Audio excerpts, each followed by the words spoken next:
I'm Welvin Menezes, CEO of Sporting Clube De Goa. I was the ex-secretary of Goa Football Association and was also a Playership committee member of the India Football Federation. Being a close family friend, then finally in 2019, one fine day Peter calls up and says, Welvin, welcome on board. Basically, the club, it's friends first, work is secondary, but friends. That is how the club has been bonding all together all these years. Well, 2019, unfortunately, that's the year where the pandemic had just started. The Goa Pro League, wherein I was the CEO, had to end abruptly because of the pandemic. And finally, we were awarded as the joint winners of that league that year. Unfortunately, in 2020, Peter also passed away, and because we all were in a shock. Then myself, Anju, Elvis, we got together and said, okay, we have to keep the club going because we did not at the same time try to, bother Peter's family. He lost a family member, the leader. We also lost our close friend. We said we'll go ahead, there was no looking back. And now was back coming to the national front. I'm sure in years to come we'll be where we used to be once upon a time. The name itself, it's Sporting Clube De Goa. Everybody knows Sporting Clube De Goa is Peter's baby. He did not limit the club to his family name or his name.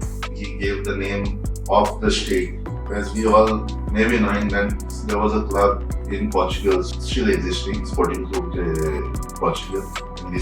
This club was there in existence in Goa before liberation. Emotion as in it was just official and unofficial type, bonding, because we were either way, we were always there for the matches. We always used to spend time on weekends. Special moments, I'll never forget the match. It was a house packed at Fatorda. Unfortunately, Sporting were on the losing end. Goal scored by Brazilian José Ramirez Barreto towards the dying moments of the match. I still remember there was no place and I was sitting on the west end on the railings.